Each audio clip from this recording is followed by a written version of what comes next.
So we put out a post asking, like, what do you want to know about the trade show? Right. And you were like the only manufacturer that was called out individually.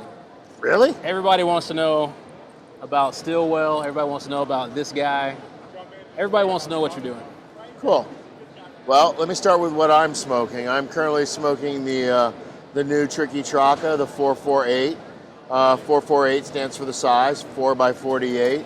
It's essentially the replacement for what used to be the annual release of Firecracker. It's a Tricky Traka blend in its original small format. It's same blend, but in this particular size, scaled to these proportions. It's a little bit more spicy, a little bit more punchy, a little bit more full-bodied. So if you're a guy that prefers the heavier side of cigars, I think this is a really nice, smaller format option for you. And, you know, the 4-inch size, you still end up getting like 7. You know, you're blocking the camera there, lady. I know you're a good customer and all that. I know you think your shit don't stink and that Corona cigar is really important, but I'm with the small batch people now. And honestly, the small batch people are the ones that count. You were like, this guy counts. You're the girl that owns a bar. That's who you are. I'm the girl that owns the bar. Yeah, the girl that owns the bar. I'm the girl that carried your baby for 9 months. I'm not just the girl that owns the bar. We've been so rudely interrupted by those people at that competitor place. I don't know who they are. Are getting out of hand. Yeah. So I think if you're into the punchier side, I think it's really nice. And what I was saying about it is it's very densely packed. So even though it's 4 inches long, you can really smoke it for about an hour. You know, it's a cool burning kind of cigar. And then the second thing that we're adding is we're adding a cherry on top of Sin Compromiso. Like I'm off to do, you know, once a blend is in the marketplace for a couple, 3 years, I tend to like to play with it and tweak it. And I wanted to make a stronger, more robust, heavier version of Sin Compromiso. So I created this one. I added some Pennsylvania sea leaf, but the Pennsylvania sea leaf had a little bit too much bite.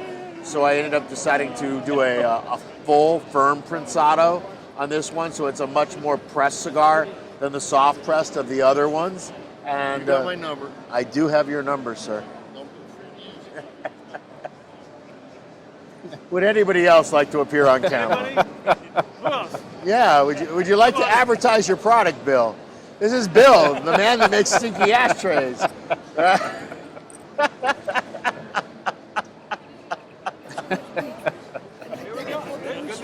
Hi. I'm sorry? A photo with me. I'm doing an interview right now, but I can do a photo afterwards. Would that be okay? Thank you. Just give me a... Oh, okay. We're going to do it now anyway.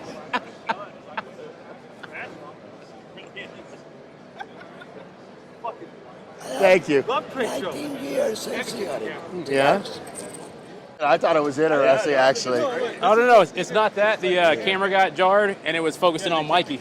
Yeah. So I just want to make sure it had your face. Your face. So, where was I? Sin Compromiso. This guy right a stronger, more robust blend. It's in 7x52, but once we do the full press on it, it's more like a 7x49 kind of mouthfeel. And it's still as smooth as the original Sin Compromiso, but it's amped up a little bit. And this has really been the blend that I've been personally smoking for the last couple of years. And well, you know me, I'm not a cheap date, so this is not a cheap date. But if you're looking for something extra special, I think it's really fits the mark. I think the people that do smoke it, after they get done bitching about the price, they're gonna be happy with their purchase. And then the big one, which I guess is what everybody wants to talk about, is StillWell Star. Yeah. StillWell Star is, you know, I have as a rule of thumb, I don't make cigars that I don't smoke. That's always been one of the premises of the company. And oddly enough, I've been doing this for many, many years, where I've been incorporating pipe tobacco into cigars that I smoke. I've been a closet pipe smoker for 3 decades. Look, when I was enlisted in the Navy, I couldn't afford to smoke many handmade cigars, but you know, when you get into high-end pipe tobaccos, it's significantly cheaper. And but it's always been something that I've done kind of in private. But I'm a cigar smoker first, and Look, a pipe requires technique and work and figuring out the right way to pack and the right moisture and the right bowl size and the right shape for you. And it really depends on the individual tobaccos. So being the lazy fat fuck that I am, I started to add some of my favorite pipe tobaccos to some personal cigars. And it's something I've been doing for many years. And I ended up meeting Jeremy a couple years back. Actually, I think it was at this trade show, wasn't it? Or was it TPE? It wasn't here. It wasn't here. It was someplace. And we got talking, and I was telling him that he turns out that he's a cigar smoker. And I told him that I was a pipe smoker, and he likes my cigars, and I like his work. And I started telling him about this thing that I do, and he was intrigued by it. And we decided, heck, let's see if we can do it on a larger scale, bring it to more people. But rather than me just picking random stuff and throwing it in there with a little bit more purpose and making the blends complement the pipe tobacco. So what we did is we made 4 basic kind of cornerstones of pipe tobacco. We made an aromatic blend, which is that it has a sweet tip on it. It's that, kind of experience that you expect from aromatic pipe tobacco, those scents of chocolate and vanilla and that sweetness and that fluffiness. And we made an English style blend, which is more of a heavier traditional blend. We made a Bayou blend, which is essentially what they call a vapor. It's a Virginia Perique style of blend. And then we made a Navy blend. And then he made the pipe tobaccos. And then, with my guidance as to what I liked and didn't like, but the work on the pipe side is entirely his. And then I took those tobaccos and then I started making custom cigar blends to hopefully accentuate the characteristics of those tobaccos. So it's a much more elegant, refined, top shelf approach to it. I did not invent the pipe tobacco cigar. There are others in the marketplace, but they're typically made on that more sweeter, syrupy, lesser price point side. And that isn't what I like to do. It isn't what I like to smoke. So we said, hey, can we make a super top shelf Uber, style cigar? Yeah. And that was what we attempted to do. And ultimately, it's going to depend on what consumers think. sir. Hey, Jolly, you're on camera right now, my friend. That's good. Yeah. You want to do an ad for the store? Why not? Yeah. Back with like anything. So, yeah. So, So let me ask you, the aromatic blend. yeah. Is that a milder expression, I would assume? So all the blends were made kind of taking that into consideration. So of the 4, the aromatic is the mildest of the blends. Okay. Whereas the English is the heaviest and the strongest of the blends. So each of the 4 blends is entirely unique. So what I would expect is I don't know if a consumer's going to like any of them, but odds are that they're probably going to find one more matches their desires more than another. Right. You know what I mean? Because they were individually custom blend. It's also one of the reasons why I made it only in a Toro format, and the wrapper and the binder are the same in all of them, and only the differences are in the Trippa, is because I wanted people to focus on how the pipe tobacco incorporates into the blend and how that changes the experience, rather than focusing on, well, I like Robustos, and I like Connecticut Shade cigars, and I like this, and I like that. I wanted to really showcase the individual pipe blends. And my hope is for a guy that doesn't smoke pipe, that he'll smoke these and go, wow, that's really unique and different, and wow, I really enjoy X, Y, or Z.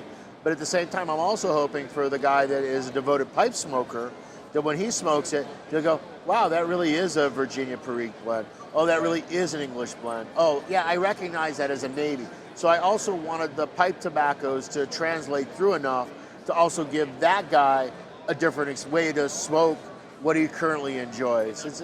It's a really, I don't know. I mean, It bridges a gap. yeah, I don't know if there's a gap to be bridged. So is it a product with no customer? It may be a solution product with nobody no asked for. customer. I mean, what it is it's something entirely different, Yeah. right? And maybe it'll become a new category for all I know. I have no clue. I really don't know. I'm going to be very. It was one of the reasons why, leading up to the trade show, I was so short with the details, because I wanted people to come to the trade show, and I wanted them to see it, and I wanted them to smoke it, and I wanted them to understand it. on a more personal level. Yeah. Because me just simply saying, oh, I'm making cigars and throwing pipe tobacco in it is really short shifting the work that went into it. Right. You know what I mean? And I like for people to kind of go into it with an open mind and, just focus on the cigar and see what you think. Right.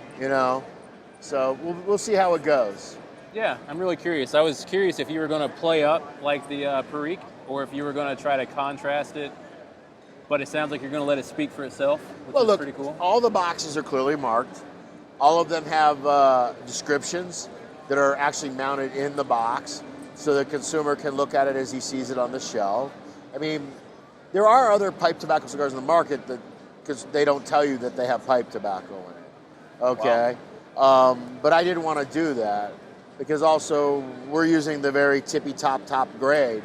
And I want the consumers to know that they're getting the best of the best when they smoke it, not just from Dunbarton, but from Cornell and Deal. I'm assuming it's mixed filler because pipe tobacco? It's the pipe tobacco is because it's in the form that you would smoke it in a pipe. But no, it's a long filler cigar with the pipe. And the pipe tobacco in each varies depending on the blend.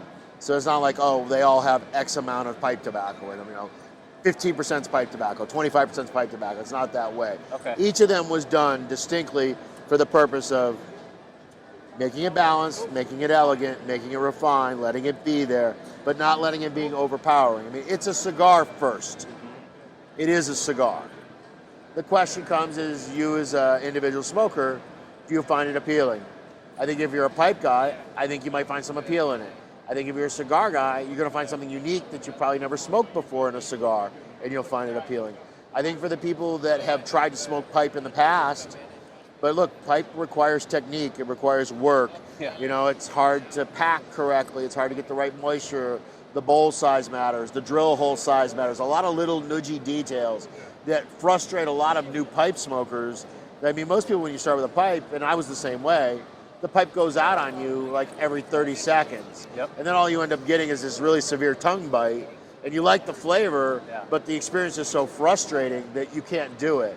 Well, this provides a cigar vehicle where it's not a direct match to the pipe experience, but it also gives you those essence and those flavors and aromas in a format and a mechanism that can be smoked as you would smoke a regular cigar. And I apologize for my ignorance, but the placement, is it even throughout, or did you let it build a little bit and the cigar is natural tobacco first? Depends on the blend. Okay. Every one was individually done, but yes, on certain ones there's some more back loading than front loading. Okay. On the aromatic there isn't, it's pretty even through from beginning to end. On the English there's much more back loading involved, and he doesn't know this, but we actually kind of even separate the pipe tobacco a little bit, and we kind of backload some of the Latakia more than the rest of the English blend. And that's the first he's heard of this. You know what I mean? Yeah. Because I want it to have that kind of apex moment as you get to the band for that particular cigar. Like I said, it's 4 unique smoking experiences. And the beauty of that being me is maybe I get people to buy 4 cigars to try instead of 1 cigar to try. So being the greedy bastard that I am, That's a win. That's a win. Does it affect combustion with those different pipe tobaccos? I'll tell you where you do run into an issue. It is possible, like particularly on the Navy one and the aromatic, you can oversmoke them. If you smoke super fast, they can get a little warm on you. Okay? But I think for the most part, I don't think it'll be an issue for most cigar consumers. Now, if you're the serious heavy nicotine junkie guy, then probably none of these 4 will really work for you, because none of them is what I would consider, they're not ever going to give you the pop that a Tricky Traka gives you. You know what I mean? Yeah. It's not that. And part of it has to do with the quality of the pipe tobacco.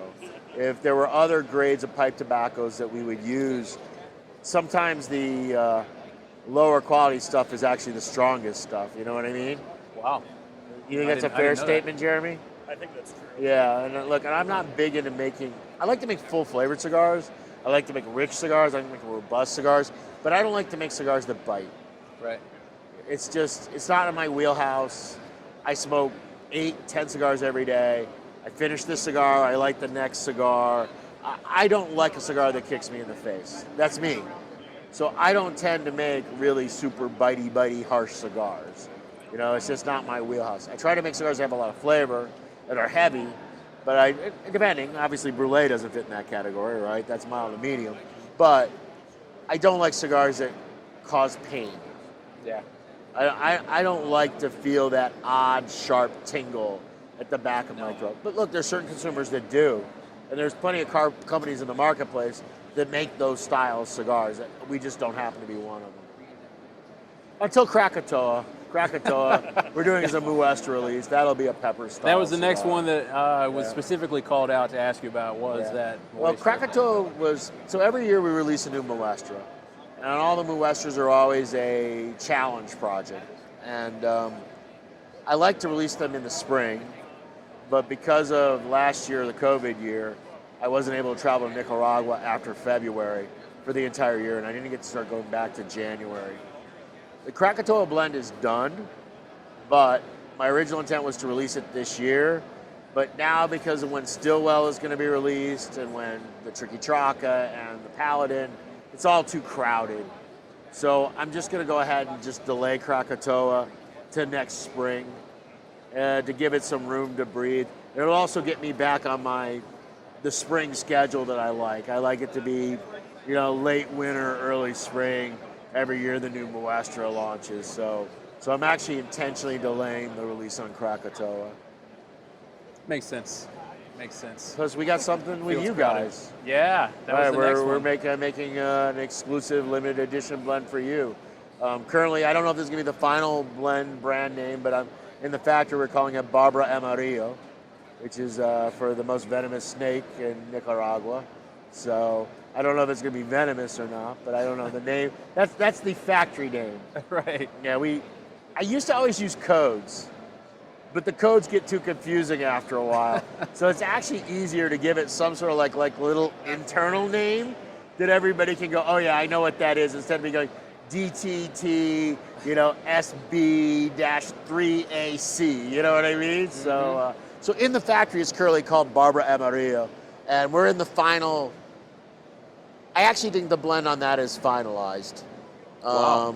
So we're right now doing the initial production samples on it because I want to taste what it tastes like, 3 months, 4 months, 5 months, 6 months to make sure I got it right. And once it's done, we're going to get that out to you guys. Can you tell us your intent on it? Like what your goal is for that profile? Yeah, the intent is for it to be fucking good. That's the intent. I like it. Good goal. Yeah. It's the only goal that matters, right? We can all get behind. Yeah. Yeah. Trust me, I won't make you a sucky cigar. Nose down yet. Yeah. Try not to. Bad business practice making sucky cigars. Not a good look. Yeah. We also had another discussion yesterday, I think it was, about Lanceros. Yeah. Did you kill the Lancero market? Did you kill the Lancero market with Now Leave Me the Hell Alone? Was that peak Lancero? Was that I don't so believe good there's that ever been a everybody's peak just- Lancero. A peak in a Lancero is like a pimple on a rhino's butt. What are we talking about here? There is no. Lancero sales are negligible at the best of times. I will say this. I'm stunned at how many Now to Leave the Hell Alones that I make. I'm stunned that they sell as well as they do. Look, it's a good cigar, but in the end, it's a Lancero. Let's not kid ourselves. So you guys would know more about that than I would, because the only thing I know about Lancero is A, they don't sell, and B, mine does sell. Yeah. Okay? So... Well, there used to be so much chatter all the time, chatter about Lanceros, and then it's kind of... You think I personally torpedoed the market? I think You think I've cornered the market with Now Leave Me the Hell Alone? I don't think that's true. you might have satisfied the market. I don't know, I don't know. It's... but it's different now. a lot of times, I'm taking a public position against V cutters. I hate them. The shallow and the deep, or I just don't the give a deep? damn. Either of all these. of them. Okay. I mean, for bold. many, many years, they were so dull, they crushed every cigar. Okay? Now they're sharp enough that they actually function. But now that you've given these people tools that are sharp enough, they don't just cut the cigar once, they cut it twice, and some of them cut it 3 times. It's a damn cigar. It's made of natural leaf. It's not designed to endure you cutting it 3 times. The head is gonna crack, people, okay? I mean, it drives me crazy. So there's another trend that for retailers is really popular because V cutters are new, and you can sell a lot of EMV cutters. But personally, I hate the damn things. So maybe I can start an anti-V cutter movement too. And of course, the Calibri people are gonna hunt me down in my sleep now. That'll be the next one. Will be like, I hate V-cuts. Yeah, I hate V cuts. I think it's available for hire as a bodyguard. I've been hanging around tobacco men and cigar makers for 3 decades. Not a single one uses a V cutter. Not one. Only time I think I've seen most guys use it is like out of necessity when there's not an option. They're like, all right, I guess this is it. No, but there are people that love their V cutters. And every one of them is going to send me hate mail now. Hashtag and do V-cut all the boycott things. Saka and, V cut all things. Deep V-cut Lancero is the new Oh, God. Yeah. Now made by Gillette. Even more blades. My last question for you was on trends. Everybody wants to know what trends people are foreseeing. How would I know? I'm sitting here in the booth. You guys are floating around. Oh, that's So fair. if you would be the ones to talk about trends. I mean, look, I'm in my own little bubble. I'm in my own little personal hell. And I know that everybody assumes that us knows what everybody else is doing. Yeah. But the reality is I'm sitting next to Ashton and I have no idea what they're selling there. And I'm sitting next to my friend Ernesto Portocarrillo, and I have no idea other than the fact he's selling the #1 cigar rated cigar aficionado. I know he's selling a hell of a lot of that. But I don't know. We're so buried in our own thing. So the whole trend thing, that really comes from you guys. You guys as retailers and as media people, you're circulating the floor. You're actually seeing what's going on. Will there be a trend? I mean, there often seems to be a trend, but I mean, do you think there's one yet? I mean, I know the show's early, so it's kind of hard to tell. Yeah. I can't. Not one that would foresee say it. come to surface yet, but like I said, it's still early in the show. I've been seeing a lot of cigars. I've noticed There that. has been cigars. I've noticed a lot of V-cuts.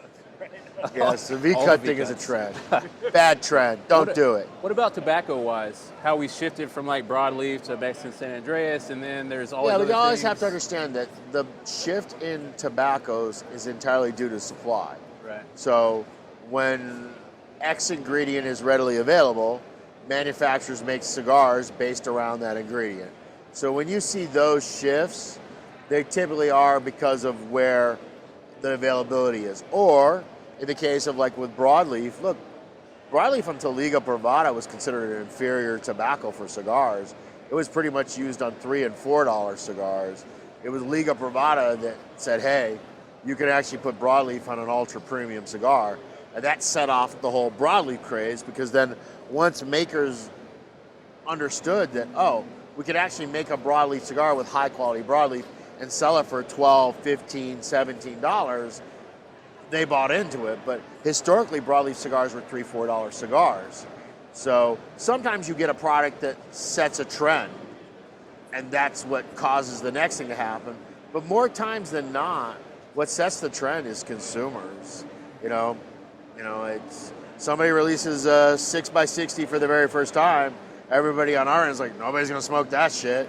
And next thing you know, everybody and their brother is smoking donkey dick cigars, right? It's just the way it is.